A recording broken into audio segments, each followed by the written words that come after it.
All right, ladies and gentlemen, are you all ready for the most amazing host in this side of San Bruno?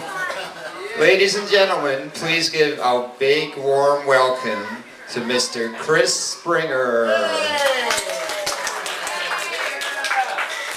Thanks, Rich. Rich Hutchison, resident comedian, funny guy. He'll be doing probably the headlining set tonight, I would think. So there's not a whole lot of guys here. But one thing I will tell you is I like to start on time. So we're going to start anyway. What do you think, Rich? Ready? Ready to start? Now, one thing that where I differ from a lot of the comics out there is I don't really do like jokes per se. I don't really prepare anything. People say that that's not a very strategic way to build a comedy career. People like Tim Hopkins, they say that all the time. And I tell them, yeah, but I keep getting gigs.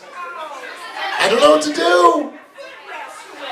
One of these days I'm actually going to hunker down and write a joke.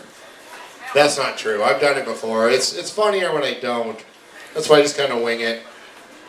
And the comics will be happy that I have the proper mic stand now. They used to give me the business for that crazy tripod-looking thing. And we have the stool for your stage notes. Now all we need are the performers. Let's just dive right into stuff that bugs me. Look at Jason's already got his hand up back there. Jason's a little guy, and I think he's actually going to get a little stage time here in a second. Because he's really anxious. No, I was having Japanese food up in Bay Hill the other day, and this is one of the things that bugs me. When you go there and you get the chopsticks out, everyone takes them out of the little sleeve, right? And then what do? Anybody? Tim, what do when they take the chopsticks out? Yeah, they start rubbing them, right? Over and over and over. They're rubbing and they're rubbing, they're rubbing, they're rubbing, they're holding it to the light and they're rubbing it some more, rubbing it some more. I don't know why. Like a splinter or something? I've never rubbed it once in my life. I've never got a splinter. It's silly. Why? Stop it. Stop the madness. Rubbing your chopsticks together. It's just one of the things that bugs me. Hey, you know what is KFC is just struggling and trying so hard to be, I don't know, hip or relevant. Have you noticed that, Tim? I'm just going to talk to Tim. Tim's the only guy interested. Well, KFC, of course, they used to be called Kentucky Fried Chicken. Then they did something, I don't know, they were trying to stay, I don't know, hip or cool. They went to the KFC, right? Just the initials. The thing that I've just noticed, though, is there must have been some sort of uproar about Colonel Sanders coming across as some sort of crazy plantation owner, slave driver, right? Because look at the KFC bucket next time you drive by it or someone's eating it or if you see the sign, right? Have you seen what they've done to Colonel Sanders? He has an apron on now. So they were saying, oh, it's tyranny. It's the white man in the white suit on a plantation in the South running greasy fried foods for the oppressed. And then they said, no, he's not doing that. He's working in the kitchen. He's got the apron now. Back off, ACLU or whatever corporation makes you not be able to say stuff. You know, before I came down, there was the, what do you call that? The President's Address, or whatever, was State of the Union. And I opted for a rerun of The Simpsons instead.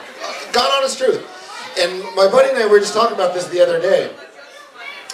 Really, I mean, whether it's a Republican or a Democrat or a left-winger or a right-winger or a liberal or a progressive or what, my life is no different. None. And then when they get up there and they do their speeches and they're talking about the progress that we've made or something. So I watched The Simpsons. It was a good one, too. Bart had this crush on an older girl. I was enthralled. Way more than every other channel that was playing the State of the Union. Okay, it's January. Anybody sticking to the resolutions? No? Oh, I guess it's deep enough into January that everybody has just annihilated all their resolutions, right? Or maybe you didn't make any? Was that the deal? I don't know. I had some silly resolutions, and I didn't even manage to get those taken care of. But I told myself I wanted to study massage, the art of massage. I thought that would just make me a more desirable chap, if you will. But I don't really want to massage dudes. No offense to dudes, I just don't really feel like it, and I'm sure that's going to come up sooner or later in massage class. So I haven't gotten around to going to that.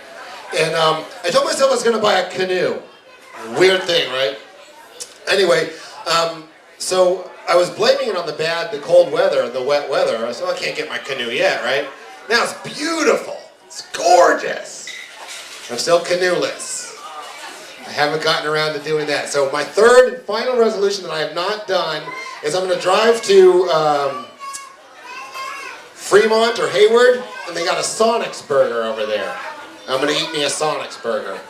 I'm setting the bar low, and I still haven't completed it. You know, this is completely off the topic of everything, but when aren't I, Kevin North, completely off the topic of everything?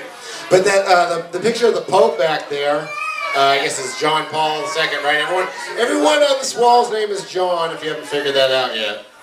Anyway, so Pope John Paul back there made me think of, I was watching all weekend long, I was watching I Love the 80s. Anyone else here love the 80s? How about just arbitrarily cheering something? Cheer! Okay, there's people in the room. Okay, we know that much now. Anyway, I was watching I Love the 80s, right? And they're showing Sinead O'Connor. Now, remember when she tore that the picture of the Pope? I guess it's actually the early 90s. Anyway, she tore. It was the most shocking moments in rock, is what it was. Sinead O'Connor tore that picture of the Pope up, and her music career never recovered fully, right? But anyway, so they're interviewing her now, right? And you know what she is? This is just weird to me. Nobody? No. She's a Catholic priest of a breakout quasi-Catholic progressive sect of something or other. But she wears the collar, she's got the vestments and the... I just thought, I don't know. Does anybody else think that that's weird? That I thought she was working at the DQ. Yeah, Dairy Queen.